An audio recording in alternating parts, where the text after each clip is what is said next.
Hey guys, good evening. Tonight we're going to step into a night gently wrapped in starlight and on an observation platform where the cold wind blows. Listen to a story about stars. Before you get ready to relax, give a like and hit subscribe, but only if you truly enjoy my content. I'm also really curious where you are right now. Feel free to leave a comment telling me your city and the current time so that across time and space we can share the same night sky that might be dotted with stars. Now, slowly dim the lights in your room a bit, leaving just a small source of light. Then turn on a small fan, letting its soft whirring serve as background sound, like laying a soft, white noise carpet over this night. Ready, let's dive into tonight's story.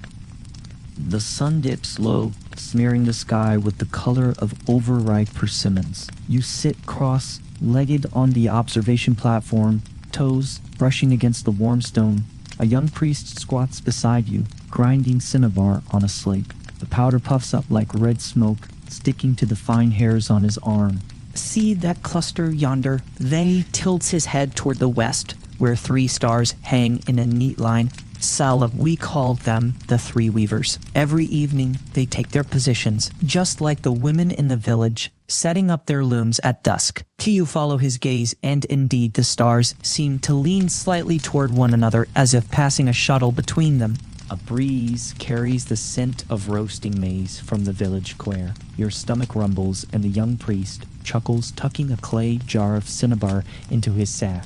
Grandfather says they're weaving the night sky, Kish explains, plucking a blade of grass and twirling it between his fingers. Here, each thread they lay becomes a star. When dawn comes, they bundle up their work and go home. You pick up a smooth pebble and trace the 3 weavers' path in the dust. The marks blur quickly in the wind, like footprints in sand. Type, will they be here tomorrow? Taichu asks, watching the stars brighten as twilight deepens.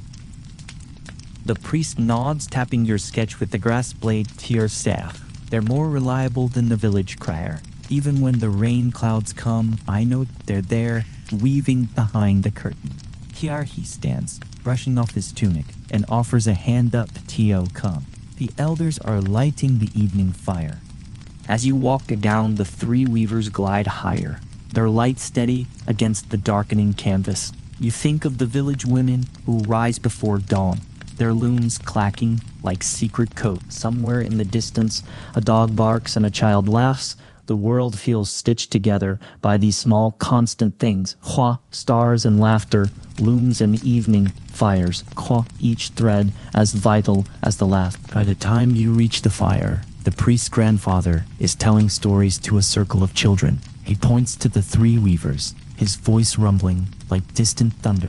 Long ago, they were sisters who wove cloth so fine it shimmered like water. The gods were jealous, so they hung them in the sky to weave forever. Kiek, a toddler, reaches up, tiny fingers grasping for the stars, as if they might pluck them like ripe fruit. You settle on a stone warm from the day's sun and watch the 3 weavers climb, somewhere above the clouds. You like to think their shuttle still flies, stitching tonight sky into being. 1 star, 1 thread, 1 steady heartbeat at a time. Dusk seeps into the valley like spilled ink, blurring the edges of the cornfields. You huddle beside the elder priest, his woolen cloak smelling of cedar and sun-dried herbs. He sat tracing constellations with a gnarled finger, his nail cracked from years of pointing at the sky. See that wobbly line? He nods toward a string of faint stars, their light dimmed by the lingering glow of sunset. That set, the drunken traveler stumbles across the sky every autumn, same as old Miko after the harvest feast. You snort, recalling how Miko had tripped over his own feet last moon, dropping a whole basket of dried peppers. A moth flutters past the clay lamp, casting a fluttering shadow on the star chart spread between you. The parchment is brittle, its edges frayed like old rope, but the charcoal marks are still clear wad, dots and lines mapping the drunken traveler's path. He leads the geese south, the elder says, tapping a star that flickers brighter than the rest. When he reaches that oak tree, it's still time to pen the birds. You glance toward the village, where smoke curls from cooking fires. Someone is beating a drum, the rhythm slow and steady, like a heartbeat. Does he ever get lost? You ask, watching the traveler's stars shift slightly as darkness deepen. The priest laughs, a low rumble in his chest, only when the clouds play tricks, but he always finds his way, same as we do. Last year he hid behind a storm for 3 nights, but on the 4th, there he was, right where he ought to be, guiding those geese home. He plucks a dried corn kernel from his pocket and tosses it into his mouth, crunching loudly. A chill creeps down your spine as the wind picks up, carrying the honk of geese from far overhead. You crane your neck, but the sky is too dark to see them. Qua only the drunken traveler, stars steady now, as if waiting. They'll follow him, the elder says, as if reading your thoughts. Don't he need to see the path when you know who she's leading? By midnight, the traveler has moved halfway across the sky. The elder dozes against a stone, his breath fogging in the cold air. But you stay awake, watching. When the first gray light of dawn tints the horizon, you notice something. A V-shaped formation cutting through the clouds, heading south, following that wobbly line of stars without fail. You nudge the elder awake, and he smiles when he sees them. Told you. He says, yawning, he may stumble, but he never lies. Same as the earth, same as the corn. Some things you can always trust. As you pack up the star chart, you trace the drunken traveler's path with your finger, memorizing its twists and turns. Somewhere beyond the mountains, those geese are flying on, guided by a star that stumbles but never fails. Just like the people of the village, you think. Just like all of us. Morning mist clings to the observation platform like damp wool blurring the edge where stone meets sky. You kneel beside the young priest, who sat sorting polished stones into leather pouches. Each stone matches a star-hot, milky corpse for the moon. Its companion, obsidian.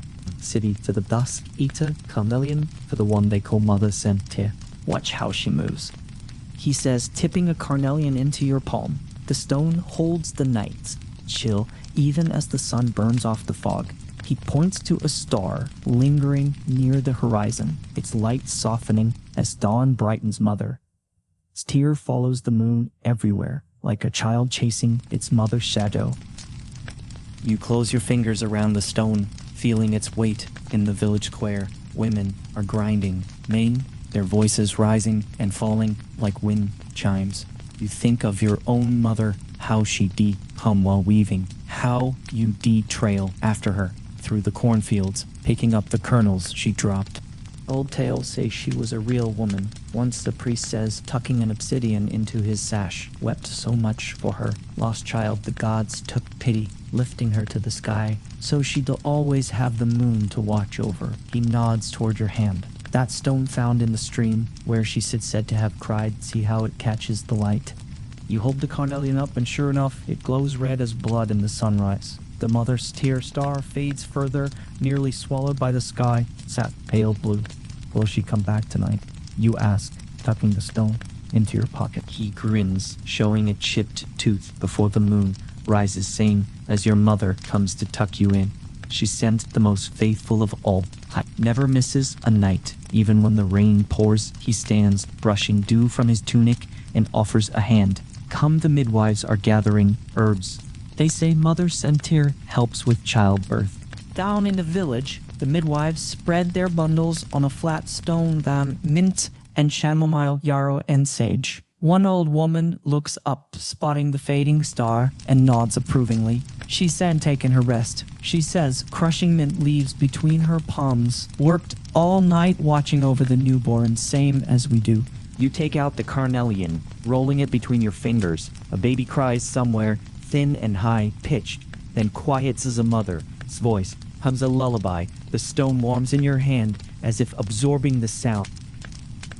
Later, when you return to the observation platform, you tuck the carnelian into a crack in the stone, where it catches the last light of day. Thank you. You whisper, though, you're not sure if you are speaking to the star or the memory of your mother's voice. That night, as the moon climbs, you spot Mother's tear rising beside it, bright and steady. You think of the stone still nestled in the crack, and the midwives' herbs, and the baby's cry turning to a gurgle. Somewhere a mother hums and a star watches, and the world keeps turning, lie held together by these small, faithful things. Thunder rumbles in the distance, painting the sky a bruised purple. You huddle under a thatched awning with the village astronomer, his leather-bound star journal open on his knees. Rain patters against the leaves above, drowning out the usual evening sounds. The crickets, the distant laughter, the creak of the millstone. See how that one flickers. He taps a smudge of ink on the page. A star marked with 3 tiny lines. The flickering servant. He tends the Sunday shen's fires, stalking them when clouds try to smother the light. Watch how he will brighten before the storm hits, like a cook fanning a dying flame. You squint into the grate, spotting the star just as he said, with a faint pinprick that pulses bright, then dim, bright, then dim. The astronomer stogged a shaggy creature with one eye lays its head on your foot, tail thumping weakly against the mud. Old Lobo here knows him too. He says, scratching the dog's ears, hates storms, but calms down when he sees that flicker, says the servant. I say our word, calm, son, I'll be back. A flash of lightning splits the sky, and for a moment you see the whole valley, the sloped roofs of the village, the dark ribbon of the river, the cornfields bending under the rain. When the thunder booms, Lobo whimpers, pressing closer. The flickering servant glows brighter, steady, now as if making a promise. The astronomer flips through his journal, stopping at a page filled with sketches, each one tracking the servant's movements through storms. 3 years back, a hurricane sat over us for 5 days, he says, his finger tracing a jagged line. Crops drowned, huts leaked. Everyone thought the sun was gone for good, but this one, he kept flickering, never went out. On the 6th day, the clouds split right where he hung. You think of your grandmother, how she de-hummed to calm you during storms, her voice steady even when the roof rattled. Does he get tired? You ask as another bolt lights up the sky. Not as tired as we do, he says, closing the journal, but I leave out extra corn for him, same as I do for the watchman. Set it on that flat stone over there where the rain can wash it away. He's earned his supper, keeping the sun, scythe fires alive. By midnight, the storm eases. The rain slows to a drizzle, and the clouds thin enough to let the moon peek through. The flickering servant is still there, dimmer now but clear like a cook who so finally sat down after a long day. Lobo stands, shaking water from his coat, and trots toward the stone where the corn is left. You follow, finding the kernels glistening with rain, untouched by birds. See, the astronomer says, coming up behind you, he started his supper. Now we will see the sun tomorrow. Good and strong. As you head back to your hut, you glance up once more. The servant winks, hot flickers once, and fades into the dawn's first light. Somewhere, a rooster crows, loud and confident, as if it knows the storm is truly over. And you think, maybe it does. Maybe we all do, deep down. Because some things crawl like the sun, like that flickering star, just keep going, no matter what. Dawn bleeds into the sky, soft pink at the edges, deepening to peach as the sun climbs. You stand in the market square where women spread woven mats across the stones, arranging piles of chili peppers, bundles of herbs, and clay jars sealed with beeswax. The air smells of roasting maize and ripe mangoes, sweet and sharp all at once. Look up, the herb seller says, nodding toward the east. She is tying a bunch of mint with twine, her fingers quick. And sure, the merchant star follows the sun, like a peddler with his cart, bringing good fortune to those who spot him first. You shield your eyes, and there it is. A bright point of light hanging low just above the line of palm trees. It glows with a warm, golden hue, like a coin caught in the sunlight. He carries seeds from far-off lands, the seller says, glancing up as she sets a jar of honey on her mat. Last year I saw him the same week traders brought us cocoa beans, never fails. So where he goes, good things follow. A boy pushes through the crowd, balancing a tray of hot corn cakes on his head. Merchant star sent out. He calls, weaving between the shoppers. Mama says we'll sell all our pottery today. His mother, a potter with smudged hands, waves from her stall, smiling when she catches your eye. You wander to the edge of the square, where an old man sits whittling wooden toys. He's carved a dozen small animals. Deer, rabbits, birds. Call each one, so lifelike they seem ready to move. He's such a reliable fellow, that star, he says without looking up. Watched him for 70 years, and he's never missed a morning. Brings more than traders do. All brings hope, folks. Walk a little lighter when they see you. A breeze stirs, carrying the jingle of a trader. Spells. You turn to see a caravan approaching, camels loaded with sacks and baskets, their drivers calling greeting. The crowd murmurs, pressing forward to see what goods they've brought. Told you, the herb seller says, grinning as she tucks a sprig of rosemary behind her ear. Right on time. You buy a corn cake from the boy, its warmth seeping into your palms. As you bite into it, sweet and slightly charred, you glance up again. The merchant star is fading now, dissolving into the brightening sky, but you can still feel its presence like a promise hanging in the air. By midday, the market is bustling. Traders barter for pottery and spices. Children chase each other through the crowds, and the air hums with laughter and shouted deals. You pass the potter stall and see her counting coins. Her face flushed with joy, all sold, she says, beaming just like the boy said. As you leave the square, the sun high overhead, you think of the old man's words. Hope he'd called it. Not the kind that comes from grand gestures, but the quiet, steady kind. The kind that follows a star, that never fails to rise, that brings traders and corn cakes, and the simple, unshakable belief that good things are on their way. And for a moment, you feel it too, warm as the corn cake in your hand, bright as that fading star in the morning sky. The market square hums with activity as vendors arrange their wares. Clay pots stacked like beehives, bundles of spices, releasing their scents into the air. Woven mats spread out like colorful lizards sunning themselves. You lean against a stone pillar, watching a trader from the northern villages unpack a crate of obsidian blades, their edges sharp enough to catch the sunlight. Notice that star there. The trader nods toward the southwest, where a bright star glows above the rooftops. We call it the bargainer. Guides merchants safely to market, makes sure both sides get a fair deal. See how it stays steady, never favors the buyer or the seller. You squint, and sure enough, the star holds its position, unwavering, even as a flock of birds passes in front of it. A woman haggles over a bolt of indigo cloth, her voice rising and falling like a song. The merchant laughs, shaking his head, but you can tell he'll lower his price soon enough. Last moon, I traded a horse for those blades, the northern trader says, tapping an obsidian. With his finger woke up to find that star right over my camp. Knew then it was a good deal itself, and it was. That horse turned out to be lame, but these blades sold them all by new. You think of the market days in your village, how the elders always check the sky before setting out. Do you leave offerings for it? You ask as a child runs past, chasing a chicken that just escaped from a cave. The trader grins, revealing a gold tooth every time a handful of my best spices left on a flat stone. Last trip, I forgot and wouldn't got cheated out. A whole sack of mayo swore I'd never make that mistake again. He winks, then calls out to a passing woman, offering her a small obsidian pendant shaped like a star.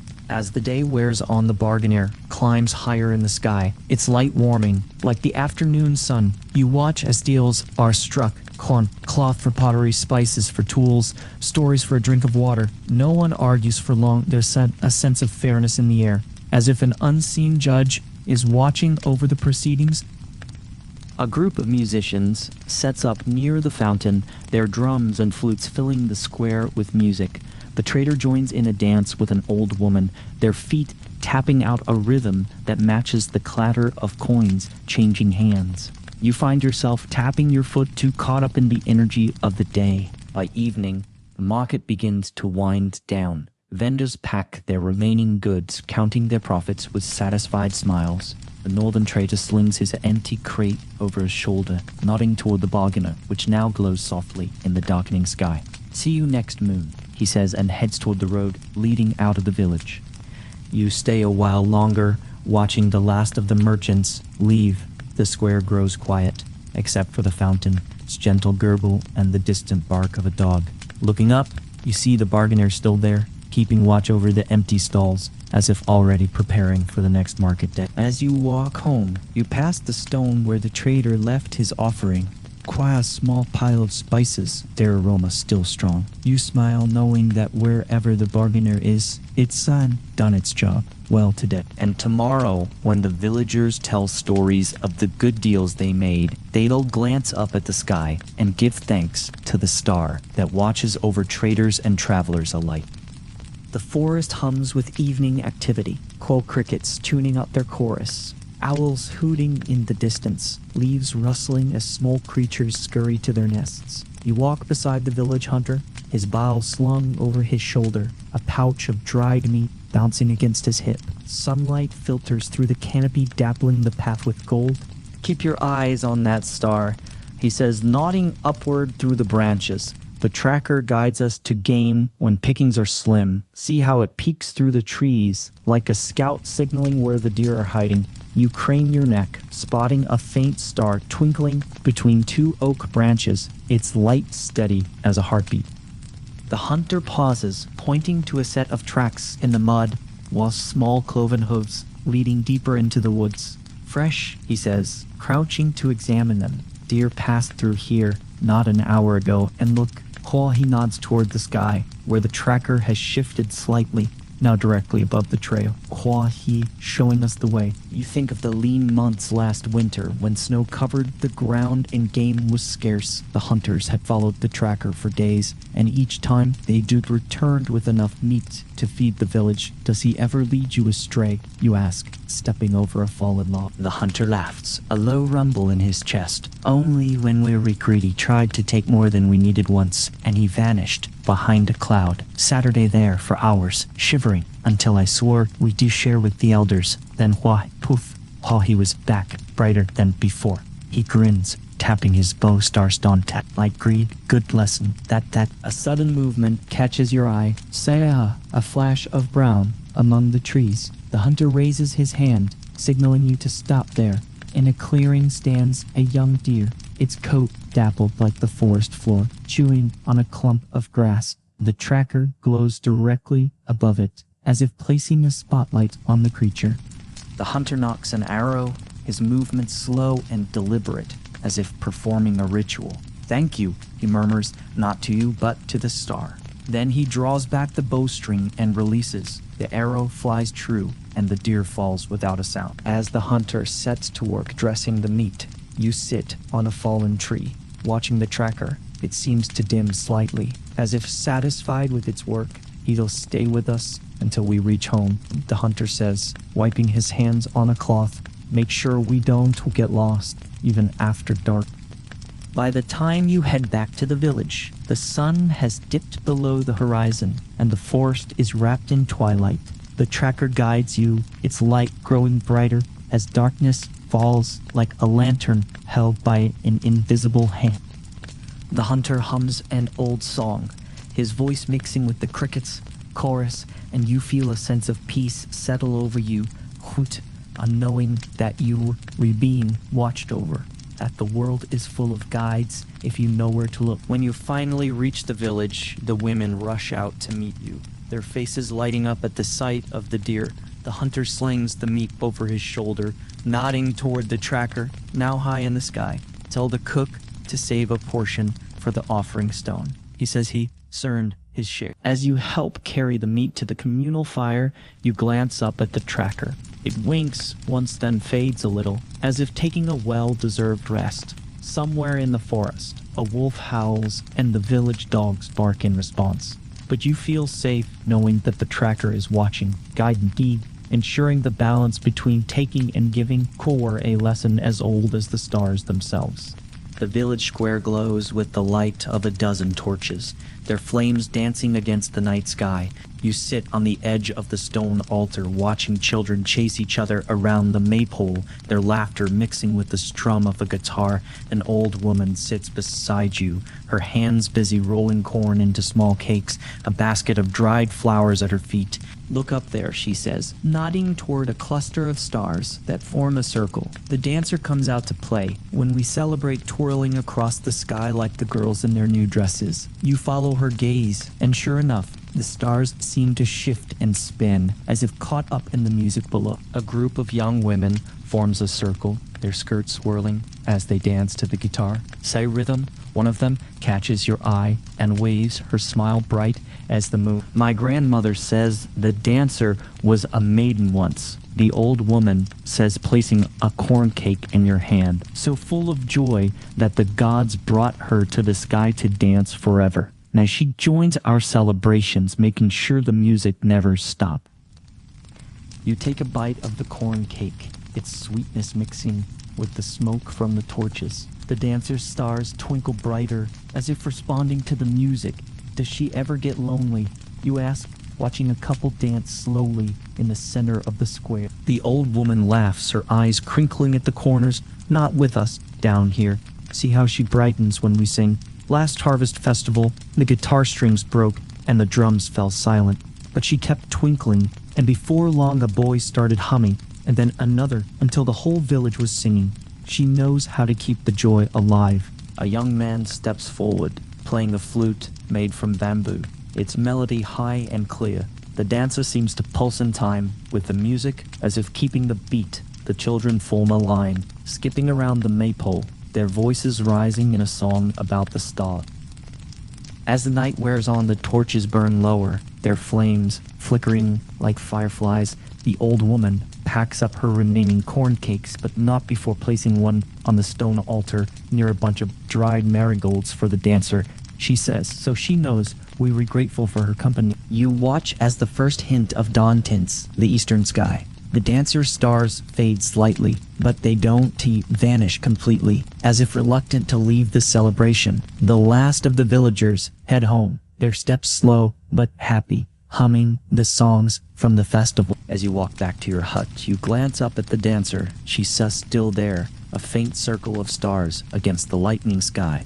You smile, knowing that she'll be back tonight, and the night after, twirling across the sky, keeping the joy alive for all to see, and for that you are grateful. The riverbank shimmers with moonlight, turning the water into a ribbon of silver. You kneel beside the village fisherman, his net spread out on the grass like a giant spider web, its threads glistening with dew. Crickets chirp in the reeds, and somewhere in the distance a frog croaks, as if marking time. See that star just above the water? He nods toward a bright point of light that seems to hover over the current. The netcaster guides us to where the fish are swimming, same as I show my son where to cast his line. Watch how it dips, tells us when the fish are rising. You follow his gaze, and sure enough the star dips slightly, as if nodding toward a spot in the river.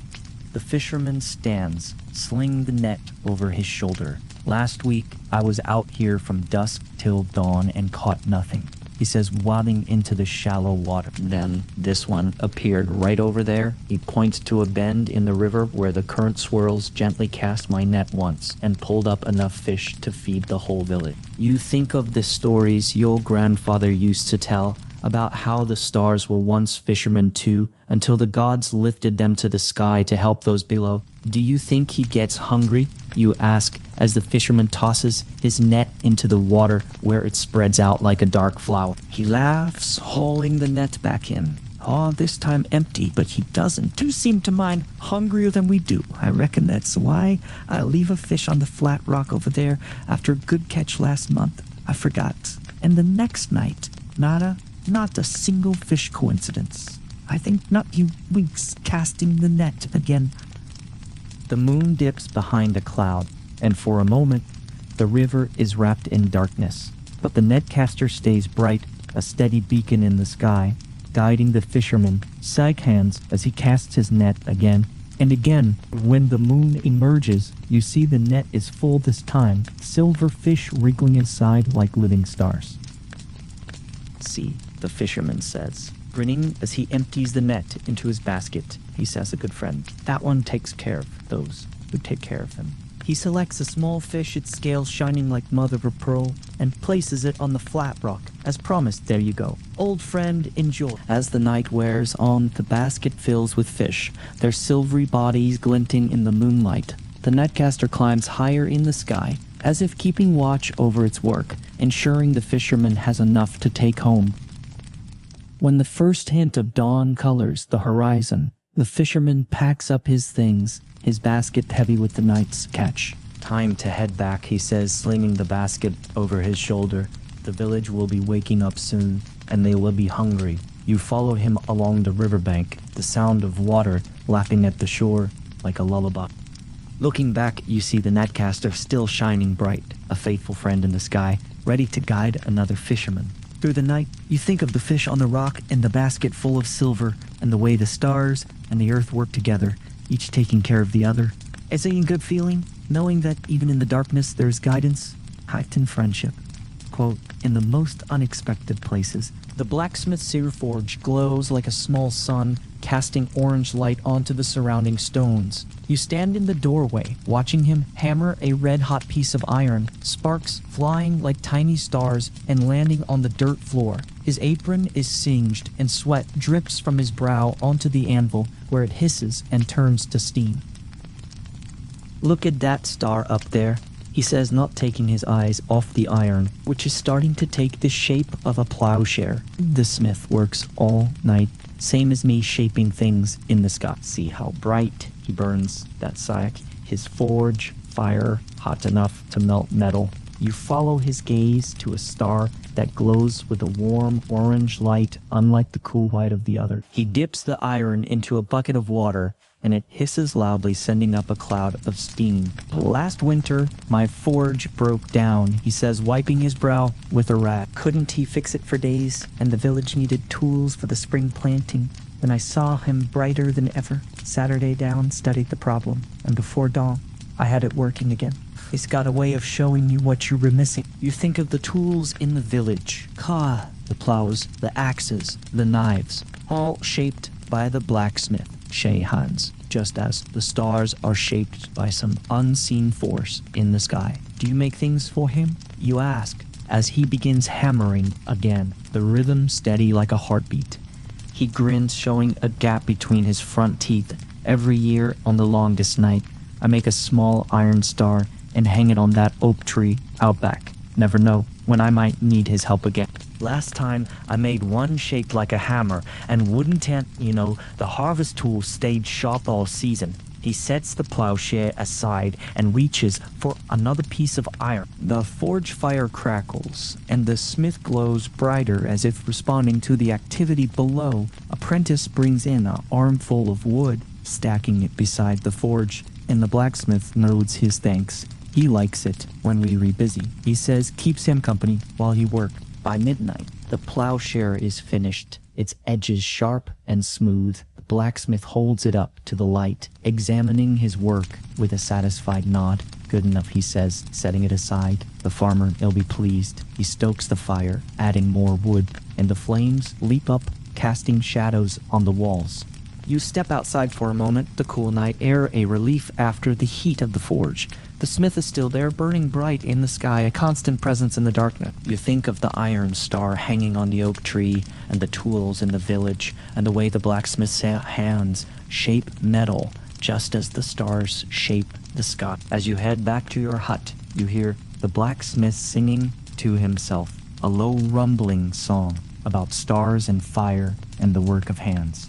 You smile, knowing that somewhere in the sky, the smith is singing along, keeping time with the hammer and the fire, a fellow worker in the night. The pottery shed smells of wet clay and smoke, the air thick with the earthy scent of creation. You sit on a bench, watching the village potter spin her wheel, her hands moving with practiced ease as a lump of clay transforms into a smooth, curved bowl. The fire in the kiln crackles, casting a warm glow over her face, which is streaked with dirt like a map of tiny rivers.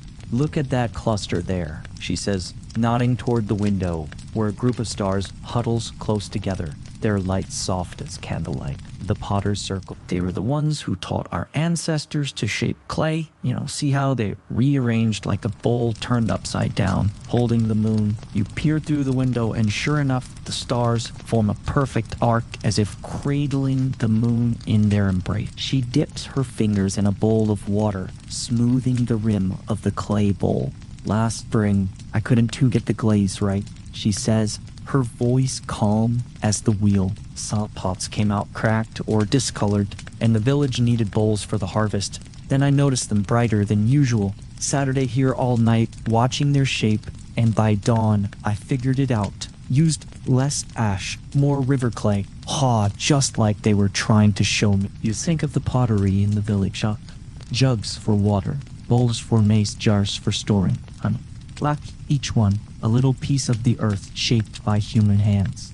Do they ever make mistakes, you ask, as she sets the finished bowl aside and reaches for another lump of clay. She laughs a low, warm sound, not like us, but they do change. Light a star. Here, take one away there. Why, like they're re-experimenting, showing us new shapes. Last winter, a new star joined their circle, and sure enough, I made a new kind of jar that holds twice as much grain. Coincidence? I don't think so. She winks, starting the wheel again. The kiln glows redder as the night wears on, and the potter's circle climbs higher in the sky, their light reflecting in the potter's eyes. She works steadily, her hands moving in harmony with the wheel, as if guided by an invisible force. A young apprentice sits nearby, copying her movements, her small hands fumbling at first, but growing steadier with each try. When the first batch of pots is ready for the kiln, the potter selects the smallest one, a tiny bowl no bigger than her palm, and places it on a shelf near the window for them. She says, brushing a speck of clay from its rim, "A thank you for the lesson." You watch as she loads the kiln, carefully stacking the pots like a tower of stars. The fire roars, and the potter's circle seems to lean closer, as if peering through the window to check her work. The apprentice fans the flames, her face flushed with heat and excitement, and the potter nods approvingly as dawn breaks. You help carry the finished pots outside their surfaces, smooth and glossy, each one unique. The potter's circle fades with the coming light, but you can still feel their presence, like a memory of warm clay in your hands. The potter runs her fingers over a large jar, smiling. "They'll be back tonight," she says, ready to teach me something new. You think of the tiny bowl on the shelf and the new jar that holds twice as much grain, and the way the stars and the earth work together to create something useful and beautiful. It's such a good feeling knowing that even the stars are artisans shaping the world in their own way and sharing their wisdom with those who take the time to look. The millstone grounds as it turns, grinding maize into fine powder that floats in the air like golden dust. You stand beside the miller, his hands calloused from years of guiding the stone, his hair as white as the flour coating his apron. Sunlight streams through the open door, lighting up the particles of maize, which dance like fireflies in the beam. "See that star there?" He nods toward the sky, where a star glows steadily above the mill. Saruf, the grinder, spins all night long, just like this stone, turning sunlight into stardust. Watch how it moves, call slow and steady, never rushing, never stopping. You follow his gaze, and the star does seem to rotate gently, as if mimicking the motion of the millstone below. He pauses to wipe sweat from his brow, his sleeve leaving a streak in the flour on his forehead. "Last summer, the millstone jammed," he says, his voice rough like sandpaper. "Couldn't you fix it?" And the village was running low on flour. Then I saw him, brighter than usual, spinning like he was in a hurry. Saturday down studied the stone and realized a piece of wood was stuck in the gears, pulled it out, and here we are, grinding again.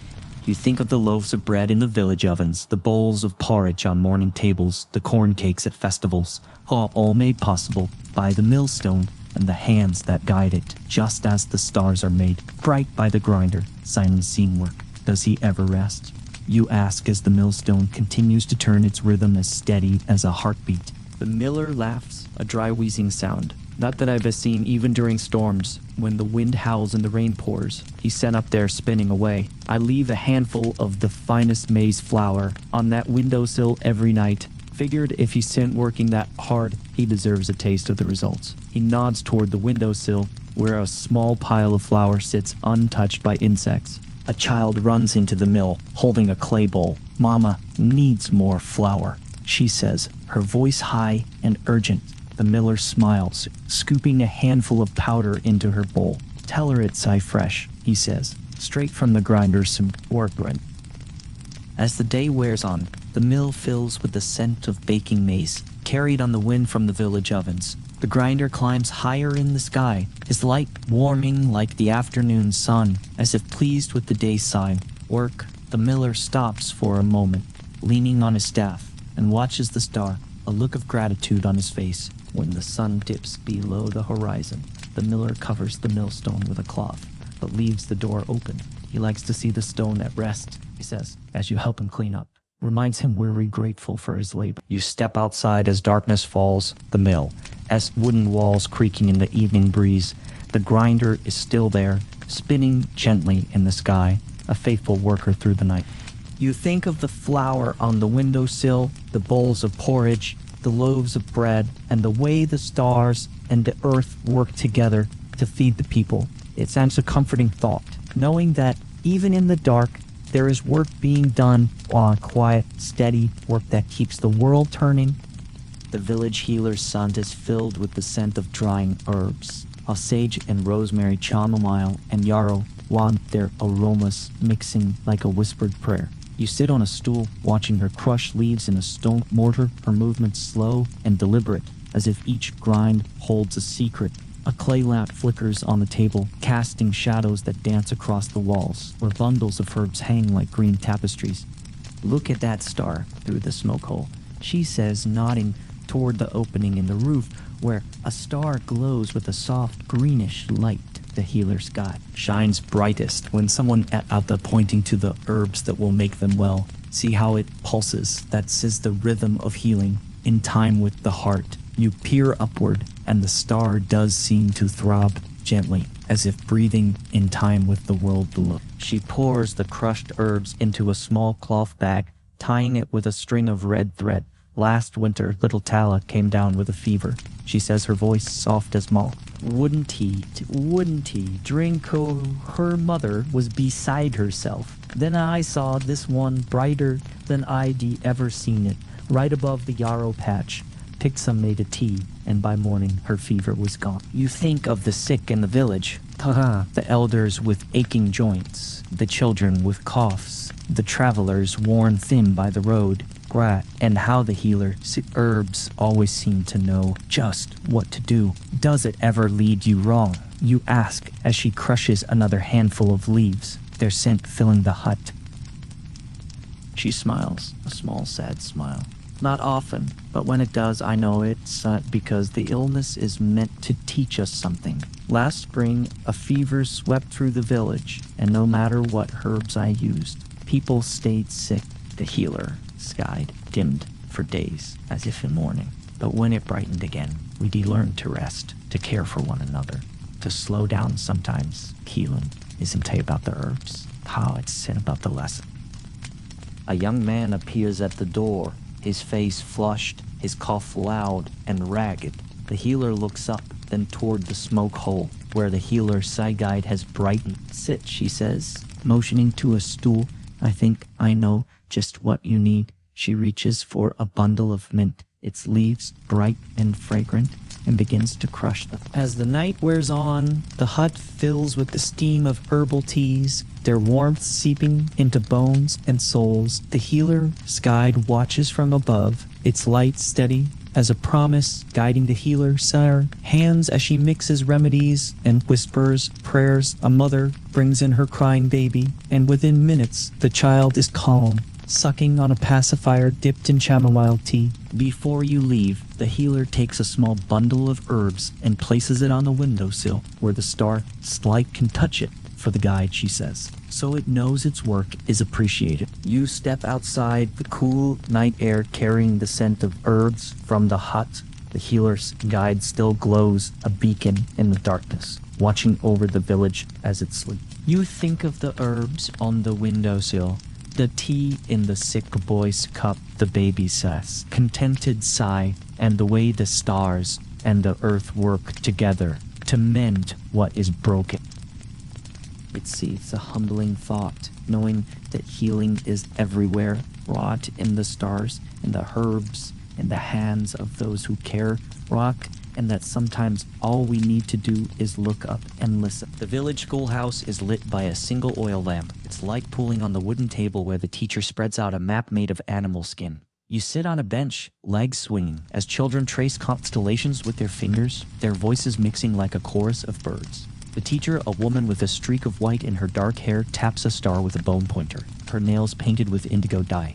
See that bright one there, she says, her voice clear as a bell. The teacher watches over those who learn, making sure the words stick in our heads like seeds in good soil. Notice how it stays above the schoolhouse, like a lantern hung just for us. You look up, and the star does hover directly overhead, its light steady as a book left open on a table. A boy raises his hand, his fingers smudged with berry ink. Does it know all the stories? He asks, his eyes wide. The teacher laughs, setting the pointer down, every last one. Last moon, I couldn't time remember how the corn goddess saved the village. And there it was, brighter than usual. Stared at it for a while, and suddenly, the words came back, clear as day. You think of the stories the elders tell around the fire, the songs the women sing while weaving, the lessons carved into the temple walls. Cool. All the knowledge passed down from one generation to the next, guided by the teacher's silent watch. Do we leave it offerings, you ask, as a girl copies a star chart onto a piece of bark, her tongue poking out in concentration. She nods, reaching into a pouch at her waist and pulling out the dried flower. Every solstice, we leave the best students. Work on the roof flaw drawings, stories, lists of stars. Last year, we'll make a Yath's drawing of the three weavers was so good. I swear that cluster shone brighter the next night. She tucks the flower behind her ear, smiling. The lamp flickers as a breeze blows through the open window, carrying the scent of jasmine from the garden outside. The teacher's star glows brighter, as if leaning in to listen to the children's recitations. One by one, they stand, reciting the names of the stars, their voices growing bolder as the star watches over them. When the lesson ends, the children pack their bark tablets into pouches made of deerskin, chattering about the stories they'd so learn tomorrow. The teacher stays behind, straightening the map and blowing out the lamp.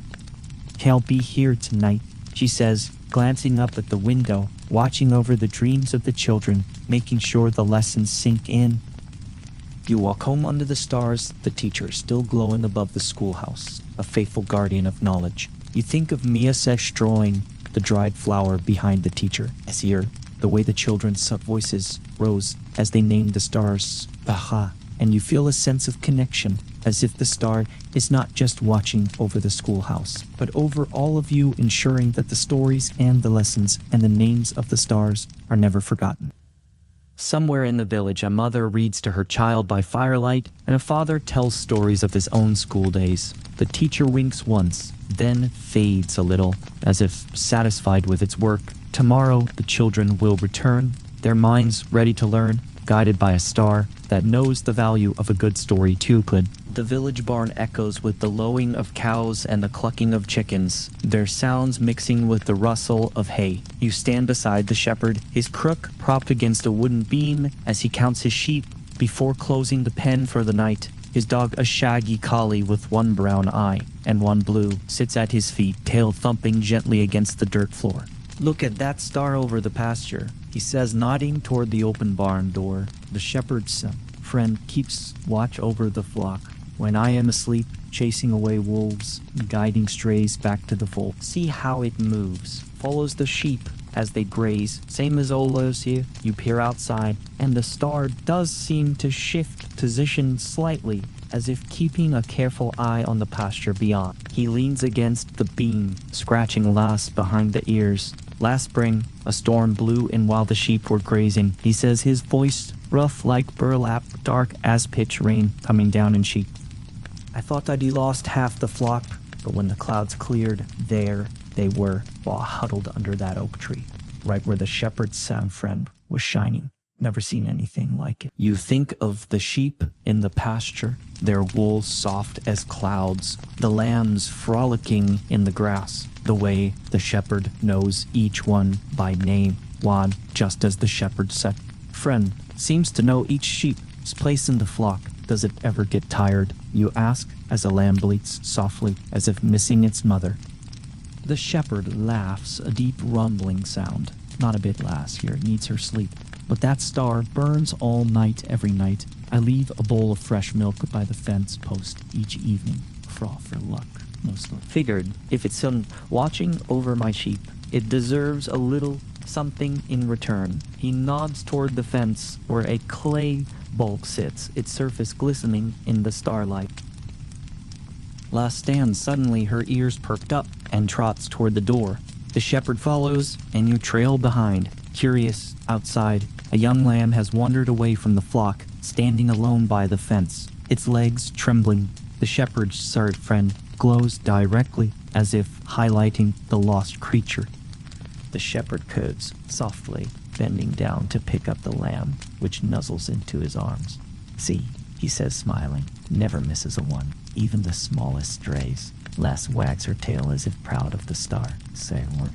As you head back to the barn, the shepherd tucks the lamb into the pen with its mother, who immediately begins to nuzzle it. The other sheep stir, but settle back down, content in the knowledge that they were being watched over. The shepherd, our friend, climbs higher in the sky, its light steady as a promise. Before you leave, you glance at the bowl of milk by the fence, still full. You think of the lamb safe in its mother's arms. The shepherd does quiet gratitude, the way the star and the dog and the man work together to keep the flock safe and you feel a sense of peace, knowing that even in the darkness, there are guardians watching over the vulnerable, guiding them back to where they belong.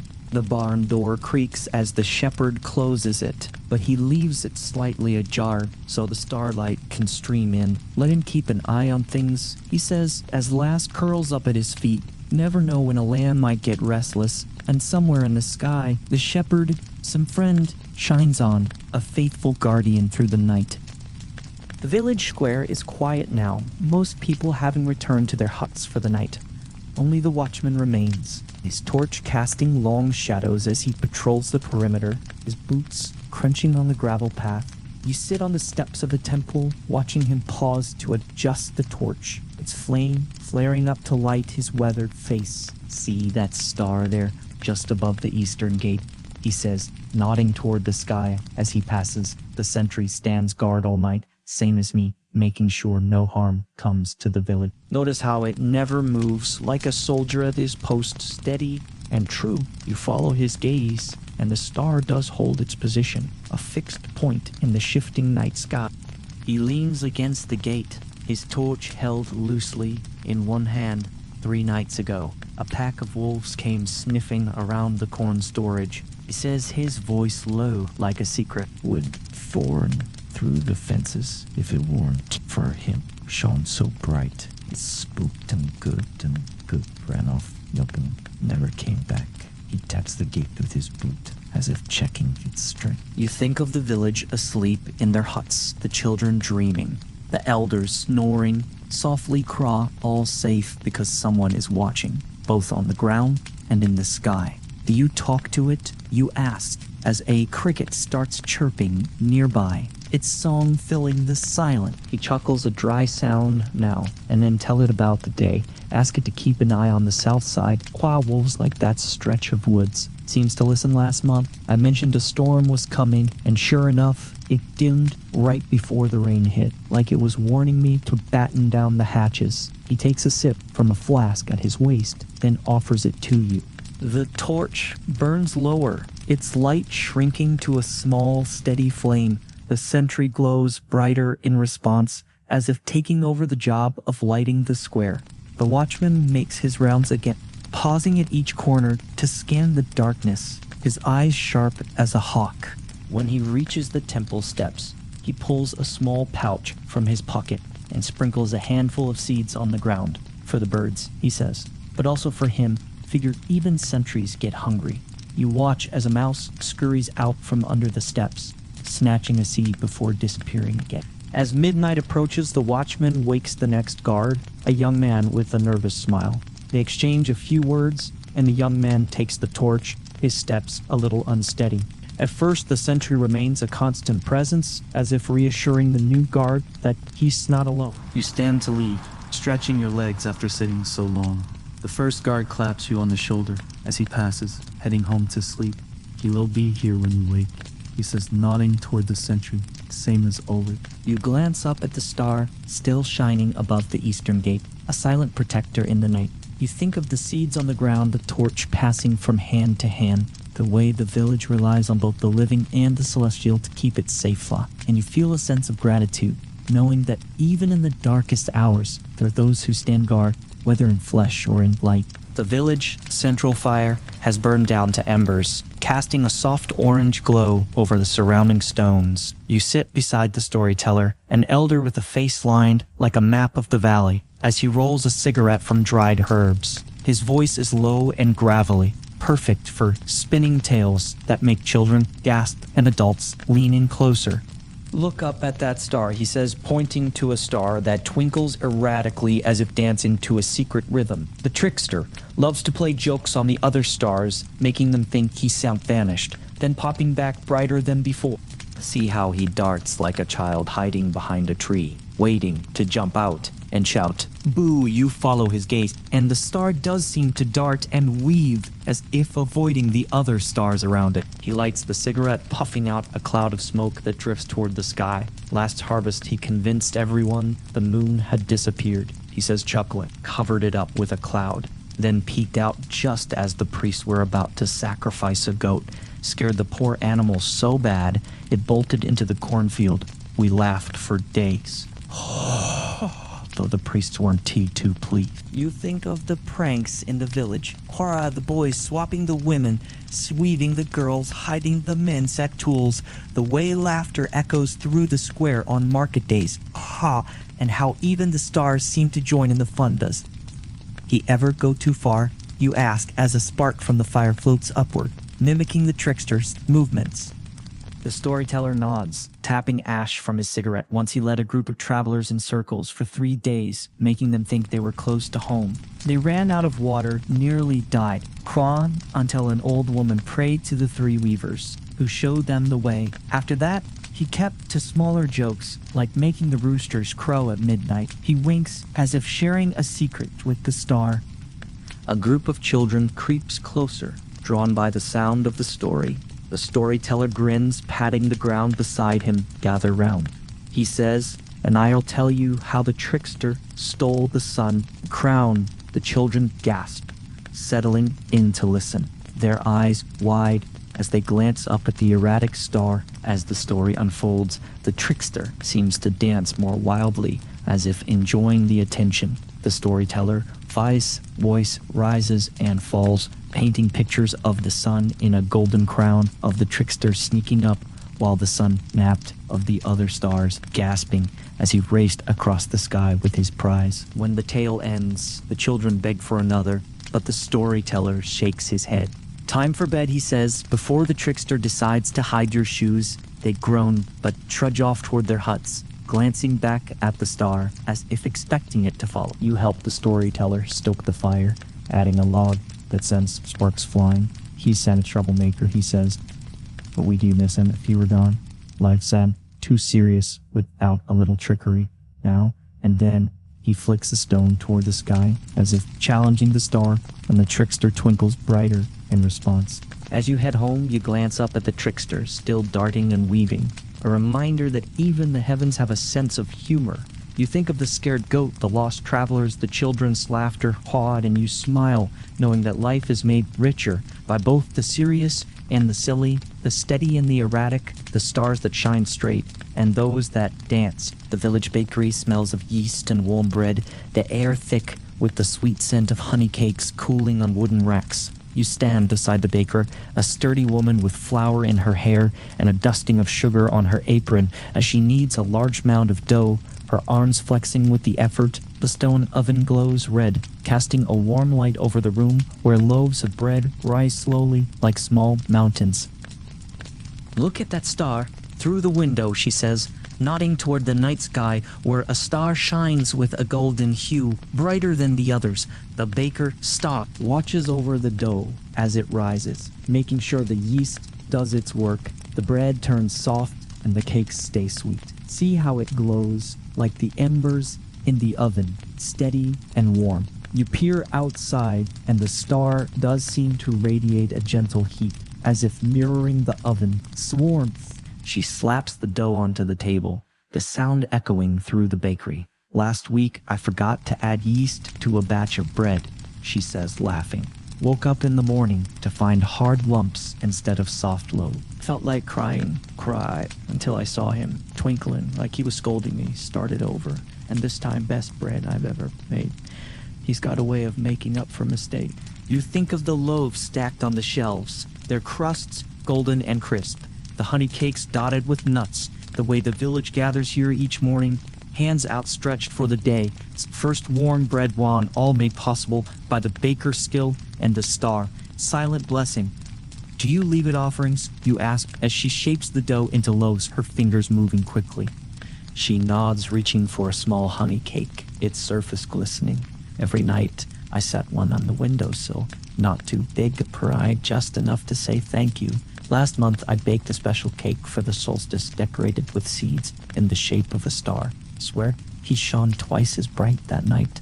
She places the cake on the sill, stepping back to admire it. The oven timer chimes, and she pulls out a tray of loaves, their crusts cracking slightly as they cool. The baker's star glows brighter, as if approving of her work. A child presses her face against the window, nose flattened, watching the bread cool, and the baker waves, motioning her to come in. As the night wears on, the bakery fills with the scent of fresh bread, and the baker star climbs higher in the sky, a faithful companion to the baker's long hours.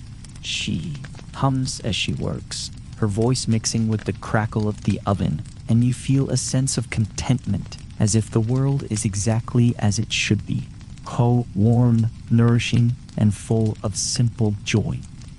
Before you leave, you take a warm loaf from the shelf, its weight comforting in your hands. The baker smiles, wiping her hands on her apron.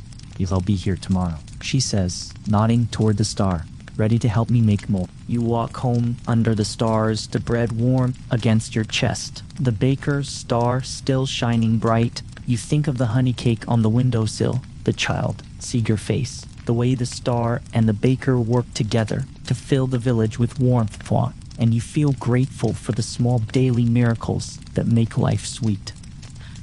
The village you leaving hut is alive with the clatter of looms, the air threaded with the scent of dyed wool, crimson from cochineal, indigo from fermented leaves, gold from saffron.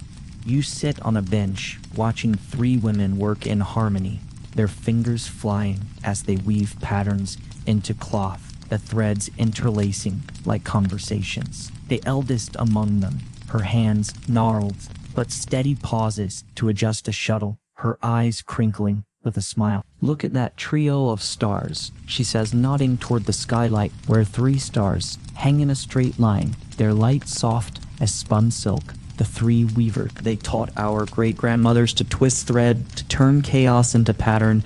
See how they align, like the warp and weft of a loom, holding the sky together. You peer upward, and the stars do seem to form a grid, as if stitching the night into a vast dark tapestry. She passes a shuttle to the youngest weaver, a girl with ink-stained fingers. Last winter, we couldn't get the indigo to set, she says, her voice like the creak of a well-oiled loop. Cloth came out patchy, faded, true while-wasted weeks of work. Then these three brightened right over the dye pots. Saturdays up all night, watching their rhythm. And by dawn, we added vinegar to the mix. Perfect color first try. You think of the cloth in the village the blankets that warmed the elders, the tunics dyed for festivals, the banners hung in the temple. Kauai, each thread a story, each pattern a prayer, woven together by hands that learn from the stars. Do they ever disagree? You ask, As the looms clatter faster, the weavers falling into a wordless rhythm. The eldest laughs, a sound like wind through reeds. Every new moon, one pulls left, one right, one straight ahead. Just like us, when we choosing a pattern. But by dawn, there was a line again, showing us how to mend what Esfrey. Last spring, they tangled for 3 nights, and we ended up with a cloth so beautiful. The traders from the coast paid twice the usual price. Chaos makes magic sometime. A breeze stirs through the hut, lifting a scrap of indigo cloth that floats toward the skylight, as if reaching for the 3 weavers. The youngest weaver catches it, tucking it into her apron with a grin. See, she says they want to see what we make. As the night deepens, the weavers finish a bolt of cloth, its pattern a mirror of the 3 weavers. Alignment, craft, 3 straight lines, woven through a field of stars. The eldest holds it up to the light, and for a moment, the stars seem to glow through the fabric, as if merging sky and cloth into one. Before you leave, they tie a scrap of the new cloth to a string and hang it from the skylight for them. The eldest says, so they know their lessons are well. Where you step outside, the cool air carrying the scent of wool and dye. The 3 weavers still hang in their line, a silent testament to the power of working together. You think of the cloth scrap dancing in the breeze, the weavers' laughter, the way stars and hands and threads all conspire to turn nothing into something beautiful, and you feel a sense of wonder knowing that creation is everywhere, in the sky above and the hands below, stitching the world into being, one thread at a time. The village stone quarry echoes with the sound of chisels striking rock, each tap sending chips flying like crystalline rain. You stand beside the stonemason, a man with forearms thick as tree trunks, as he works on a block of limestone, his hammer rising and falling in a steady rhythm. Dust coats his hair and beard, making him look like a statue come to life, and his eyes are fixed on the stone, as if seeing a shape hidden within. Look at that star, above the tallest pillar, he says, nodding toward the sky without pausing his work.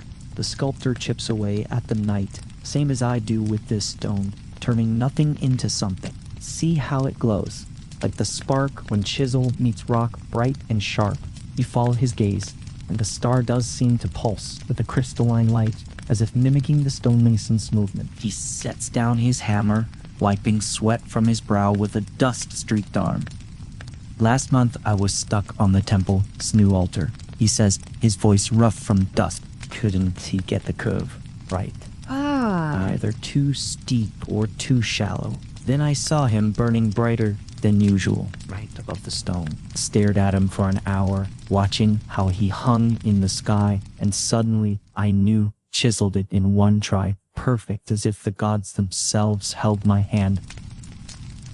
You think of the stone structures in the village, all of the temple walls carved with stories, the wells lined with smooth stones, the benches where elders sit to talk, each one shaped by the stonemason said, hands guided by the sculptor's silent example. Does he ever make mistakes? You ask, as a chip of limestone lands at your feet, its edges sharp as glass. The stonemason laughs, a sound that rumbles like distant thunder, not like us. But his sound patient trot takes his time, same as I do. Last winter, I rushed the statue of the corn god, and it cracked in the frost. The sculptor dimmed for days, as if scolding me, started over, slow and steady. And when I finished, he shone so bright, the statue cast a shadow even in moonlight. He winks, picking up his chisel. A young apprentice approaches, carrying a bucket of water, and the stonemason pauses to wet the stone, which hisses as the liquid hits it. The sculptor glows brighter, as if leaning in to study the work, and the stonemason nods, as if receiving approval. See, he says to the apprentice, he's watching, learn to listen, and the stone will talk. As the night wears on, the stonemason's block of limestone slowly transforms into a statue of a bird, its wings spread as if about to take flight. The sculptor climbs higher in the sky, its light reflecting in the stone, smooth surface as if the star itself is carving the fine details. Before you leave, the stonemason places a small chip of the statue at the base of the tallest pillar for him. He says, a piece of the work he helped shape, You walk home through the quarry, the sound of the stonemason has hammer fading behind you. The sculptor still shines above the pillar, a reminder that creation takes time, patience, and a willingness to see what others cannot. You think of the stone chip at the pillar set base, the apprentice, as eager eyes, the way the star and the stonemason both chisel beauty from darkness. And you feel a sense of reverence, knowing that some of the world's greatest wonders are born from the slow, steady strike of a hammer, guided by a light in the sky. Years later, you become the elder priest in the temple, your fingers like those of the old priests from years ago, leaving fine marks on the star chart. The stone steps of the observation platform have been polished bright by generations of priests, and the weeds that grow through the cracks wither and flourish, as if repeating the trajectories of the stars. On a full moon night, you tell the young apprentices the names of those stars, told the weeping three sisters, the little twinkling star that steals cocoa, the night watchman's star, like the old fisherman. The apprentices' eyes are bright, just like yours, back then full of curiosity about the secrets of the sky. They are not just stars there, you say, pointing to Orion, your voice carrying the weight of years. Tiare, they are our family friends, messengers, memories carved in the sky. There is a wind through the stone window, stirring the corn husks on the wall, making a rustling sound, as if echoing your words. A young apprentice suddenly asks, "Ekai, will they remember us? Remember the names we gave them? The corn kernels and petals scattered into the sky." Tainu smile and pat his head, just as the old priest did back then. Looking up, Jupiter still resembles a pot full of corn, wine. Venus glimmers like a shell in the east, and the night watchman star stands silent like a lighthouse in the north. Their light, having traveled through the long passage of time, falls on your face as warm as the hand warmer the old priest handed you many years ago. You suddenly realize that the names given to the stars and the agreements made with them have never been one-sided. Just as corn remembers the sowing season, rivers remember the time of high tide, the stars also remember the people on the ground. Choir remember their laughter, prayers, cultivation, and harvest, and every night illuminated by starlight. The young priest began to record new astronomical phenomena, the charcoal pen making a rustling sound on the bark paper, just as it has been repeated on countless nights. You lean against the stone pillar, listening to the barking of dogs from the distant village, like hearing the echo of time. Starlight falls on the stone slabs of the observation platform like scattered pieces of silver. Those stars that have been given life shine quietly in the sky like a group of friends who never grow old, keeping their promise with the world year after year, telling never-fading stories in the Mayan sky.